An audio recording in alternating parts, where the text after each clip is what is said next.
কে তোমারে ফিরাবে, কে তোমারে আল্লাহ চিনাবে? সবাই তো তোমার থেকে বসে আছে দুনিয়া ভোগ করতে। কোন দিন পয়সা কামাই করবা? পুরা ফ্যামিলি বইয়া রইছে, পয়সা কামাও, টাকার দরকার। কি নমাজ রোজা তোর আল্লাহ খোদা তুই বুঝ, তুই আমার টেহা দে, আমার টাকা দরকার, বাইক বিল্ডিং করুক, জমি কিনব, শেষ বয়সে আপেল মালটা খাইব, সাদোয়ানে বইয়া গপ মারবো চাচায়। হ্যাঁ হ্যাঁ বলেন নাই তো? নাহলে সন্তানকে বঞ্চিত করলেন কেন? আল্লাহর কোরআন থেকে বঞ্চিত করলেন কেন? 6 বছর বয়সে বাচ্চাটা আপনার কাছে কি অপরাধ করছিল যার কারণে তারে দিন শিখান নাই? 7 বছর বয়সে বাচ্চাটা আপনাকে কি অন্যায় করেছিল, আপনি তাকে কেন দিন শিখান নাই? বলেন। আপনার এই ফায়সালা দেওয়ার যে আমার 3 ফুট, 1 ফুটরে মাদ্রাসার দিছি আর 2 গারে স্কুলে পড়াইছি ছোটবেলায়, হ্যাঁ এই বন্টন করার অধিকার আপনার কে দিল? আল্লাহর কোরআন থেকে যে আমার 3 ছেলের মধ্যে আমি একজনরে পড়াবো একজনরে পড়াবো না, এই সিদ্ধান্ত দেওয়ার অধিকার আমাদের আছে? আল্লাহর নবী সাল্লাল্লাহু আলাইহি সাল্লাম বলেন, আলা কুল্লি মুসলিম তালাবুল ইলমে ফারিদাতুন আলা কুল্লি মুসলিম। আলা কুল্লি মুসলিম মানে কি? 3 জনে একজন, 4 জনে একজন, তো কেটা কেটা?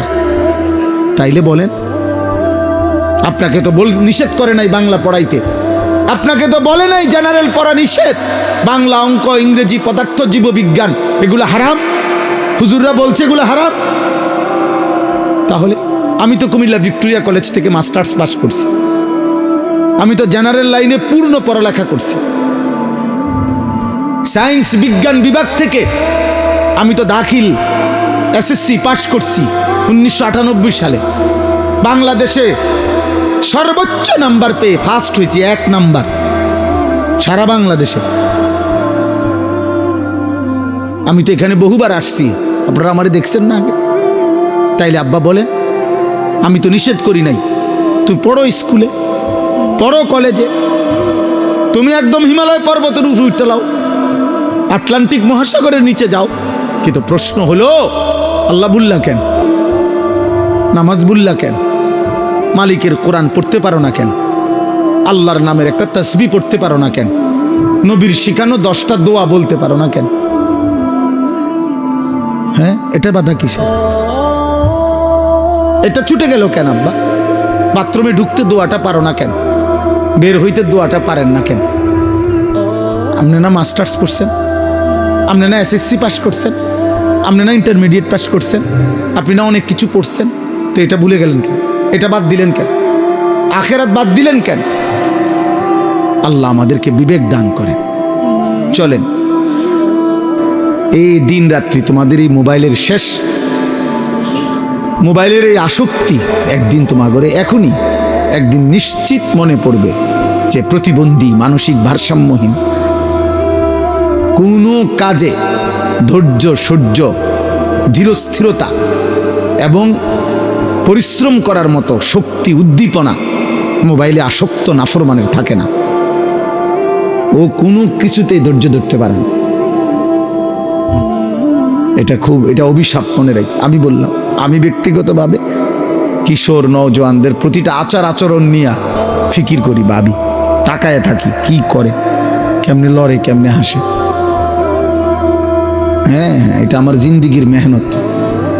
যত ছেলে দেখবেন, যত ছেলে মেয়ে, নারী পুরুষ মোবাইলে আসক্ত, ওদের কর্মক্ষমতা কমে যায়,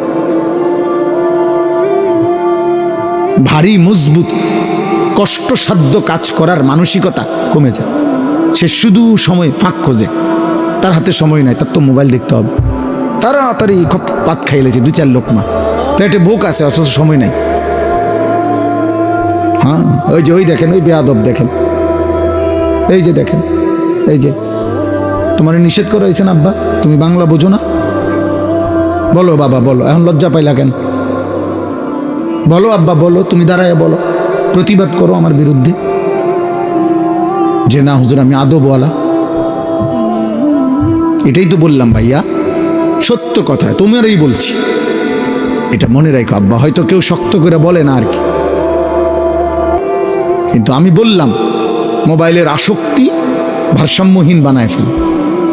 মাতাল বানায় ফেলে, মানসিক স্বাভাবিকতা থাকে না ওর কাছে, কোনো একটা পর্যায়ে ওর কোনো লাজ লজ্জা থাকে না। এখানে আলেম আছে, মুরব্বী আছে, বয়স্ক আছে, এখানে নারী আছে, এখানে চাচারা আছে, দাদারা আছে, ওর কোনো কিছুতে কোনো অসুবিধা হয় না, ও ওর কাজ করতেছে, মানে এরকম হয়। অর্থাৎ তার ব্রেনে আলাদা কোনো পার্থক্য শক্তি থাকে না যে এটা এখানে মানাবে কিনা, উচিত কিনা, এই মানুষটির সামনে আমি এটা করলে ঠিক হইব কিনা, না, পার্থক্য শক্তি থাকে না।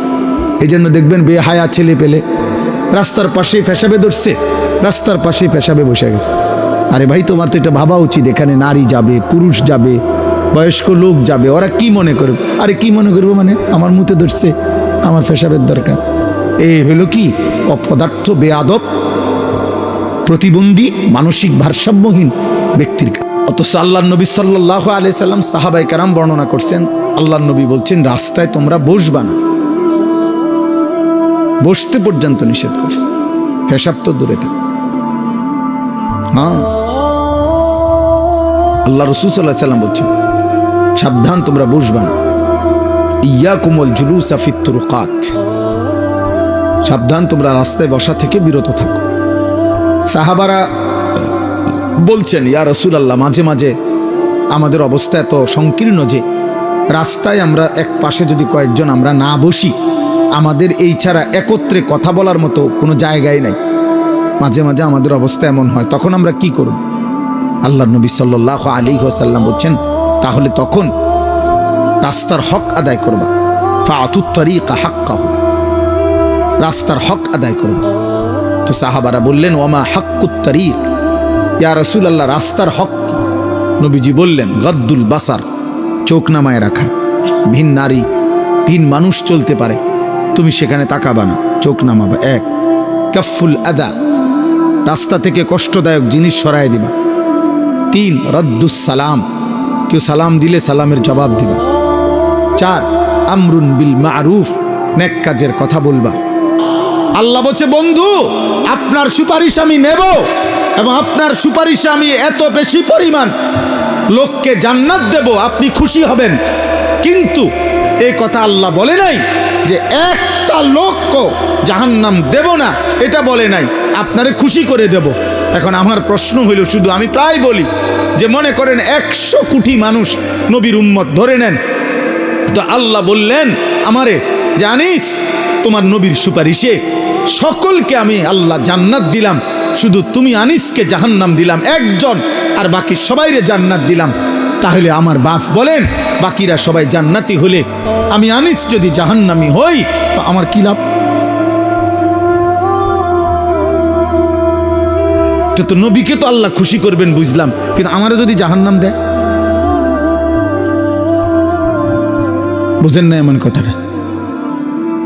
আল্লাহ তো সুপারিশ গ্রহণ করবেন, আমিও বলি, কিন্তু সুপারিশ মানে ফয়সালা, সুপারিশ মানে ফয়সালা। কথা বলেন না, আপনারা বুঝেন না আমার কথাটা? কোনো ব্যাপারে কেউ সুপারিশ করা মানে ফয়সালা দেয়, তাহলে বোঝা গেল সুপারিশের পরে ফয়সালা আর একটা ভিন্ন কিছু আছে কিনা, সেটা কার কাছে? সুপারিশ করবে কে? নবীজি। সুপারিশ করবে কে? ফয়সালা দেবে কে? তো ফয়সালাতে যদি একজনের বাদ দেয়, আর সেটা যদি আমি হই, 10 জনকে যদি বাদ দেয়, তো 10 জনের মধ্যে যদি আমার নাম থাকে, 20 জনকে যদি বাদ দেয়, তো 20 জনের মধ্যে যদি আমার নাম থাকে, তো জাহান্নাম, আখেরাত, জাহান্নাম কি 1-2 ঘন্টার মুআমালা? জাহান্নাম কি 2-1 বছরের বিষয়? আদি ভাইয়া, আব্বা বোঝো, এক ছেলে বোঝো, মুসলমানের সন্তান, আমি চিল্লাই কেন? আমার অস্থিরতাটা কেন আব্বা? আমি তো তোমার জন্য ভাবলাম। আল্লাহ তাআলা বলেন যে আল্লাহর সাক্ষাৎ চায় না, মানে জান্নাত চায় না। 2, ওয়ারাদু বিল হায়াতিদ দুনিয়া, যে দুনিয়ার জীবন পেয়ে খুশি হয়ে গেছে। কি পেয়ে খুশি হয়েছে বলেন? দুনিয়ার জীবন। খাইতেছে, ঘুম যাইতে আছে, হ্যাঁ, দুনিয়া লইয়া মোটামুটি মনের চাহিদা পূরণ হইতেছে, নাচতেছে, খাইতেছে, ফুর্তি করতেছে। মন চাইলে এক বেলা পরিশ্রম করে, আরেক বেলা গান শোনে, বাহ, এক বেলা মেহনত করে, আরেক বেলা সাদওয়ানে গপ মারে, কোনো অসুবিধা নাই, মনে ভালোই চলছে আল্লাহর রহমতে। কি অবস্থা কাকা, কেমন আছেন? ভালো, আল্লাহ ভালো রাখছে, আল্লাহর ভালোই রাখছে। মানে দুনিয়া পেয়ে খুশি, দুনিয়া পেয়ে। আমাদের যুবক ছেলেরা, কিশোর ছেলে তোমরা আব্বা, শুধু একটা মোবাইল ব্যবহারের স্বাধীনতা পাইছো তুমি, অর্থাৎ তোমার বাবা অক্ষমতার কারণে, তোমার মায়ের দুর্বলতার কারণে ওরা তোমারে ধরতে পারে নাই, ওরা তোমারে ফিরাইতে পারে নাই, ওরা তোমার কাছে ব্যর্থ হয়ে গেছে। তোমার গাদ্দারের মতো চেহারা, তোমার মুশরিকের মতো চুল, আর তোমার বেঈমানের মতো চোখের চাহনি আর চলাফেরা দেখা বাবা কাঁপে, মা ভয় পায় যে তারে দেখতে শুনতে যেই চুল চেহারা, তারে কইলে বেশি কিছু কইলে কোনটা করে কি মাথা ফাটাইয়ালায়, না বিল্ডিং ভাঙ্গালায়, না আলমারি ভাঙ্গালায় বলা যায় না। আপন মা আপন বাবা সিদ্ধান্ত নিছে পরে আর আল্লাহর কথা বলবো না, পরে আর নামাজের কথা বলবো না। হায় সন্তান, খোদার কসম, তোর উপরে আল্লাহর সবচেয়ে বড় লানত, অভিশাপ যে তোর মা তোরে আর বলে না, তোর বাবা আর তোরে ফিরায় না রে আব্বা। তোর জীবনের সবচেয়ে বড় দুর্ভাগ্য, বদনসিব।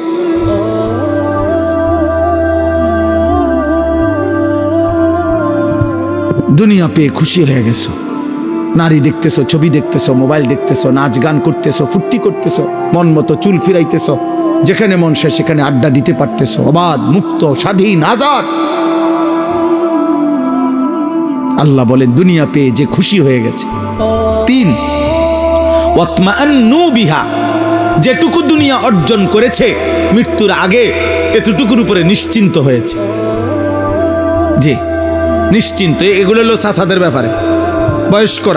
বয়স্করা শেষ বয়সে হিসাব মিলাইয়া নিশ্চিন্ত, যাক আল্লাহর রহমতে আমনগো দোয়ায়, 10 জনের দোয়ায় হুজুর দোয়া করবেন, তারা 3 জন বিদেশ, 4টা মাইয়া বিয়া দিছি, আল্লাহর রহমতে একখান বিল্ডিং করছি, ভিতরে 2টা বাথরুম করছি, বাথরুমগুলোর মধ্যেও টাইলস লাগাইছি আল্লাহর দয়া, ঘরে ফার্নিচার আল্লাহর রহমতে সব করছি, একটা নুনের বাড়িও কিনছি, কোনো অসুবিধা হয়েছে না। আল্লাহর রহমতে রাস্তার লগে কত জায়গাও লইছি, ব্যাংকে কিছু টাকাও জমাইছি। এই আল্লাহ ভালো রাখছে, আল্লাহর কাছে যা চাইছি আল্লাহ দিছে, আল্লাহ দিছে। এই যে দুনিয়া মিলাইয়া কি নিশ্চিন্ত যে না আলহামদুলিল্লাহ আমার 60 বছরের জিন্দেগি সার্থক, আল্লাহর কাছে যেমনে যেমনে চাইছি, ফোলাগুনের বিদেশ, মাইয়ার বিয়া, বিল্ডিং, ঠিক আল্লাহ এমনে দাগে খতিয়ানে মিলাইয়া আল্লাহ দিছে আমার। ওয়াল্লাযীনা হুম আন আয়াতিনা গাফিলুন। আর 4 নাম্বার হলো আল্লাহ বলেন প্রতিনিয়ত আমি আল্লাহর বিধান, আমার হুকুম, আমার আহকাম, আমার আয়াতের ব্যাপারে যারা গাফেল। দুনিয়া তো সব বুঝে, উনি ইটও চিনে, বালুও চিনে, সিমেন্টও চিনে, উনি রাজমিস্ত্রিও চিনে, কাঠমিস্ত্রিও চিনে, উনি ভাত মাছ চাল ডাল আলো অন্ধকার রোদ বৃষ্টি হাসি কান্না নারী পুরুষ আনন্দ বেদনা সব বোঝে, কোনটা হালাল টাকা, কোনটা সুদের টাকা, কোনটা কিস্তি, সব বুঝে। উনি শুধু আখেরাত বুঝে না। তাব্বাত ইয়াদা সূরাটা কইতে পারে না, কুল হু আল্লাহ সূরাটা কইতে পারে না, আর তাহিয়াতু শুদ্ধ করে পড়তে পারে না। আল্লাহ নাই, আখেরাত বুঝে না, আল্লাহর বিধান বুঝে না। আল্লাহ বলেন এই 4টা জিনিস জান্নাত চায় না, দুনিয়া নিয়ে খুশি হয়ে আছে, যেটুকু দুনিয়া অর্জন করেছে এটুকুতে নিশ্চিন্ত, আর আল্লাহর আয়াত আল্লাহর বিধানের ব্যাপারে গাফেল। আল্লাহ বলেন উলাইকা মাওয়াহুমুন নারু বিমা কানু ইয়াকসিবুন। আল্লাহ তাআলা বলেন এই মানুষগুলো সারা জীবনে যা অর্জন করেছে এই সব কিছুর বিনিময়ে তাদের ঠিকানা আন্নার, জাহান্নাম।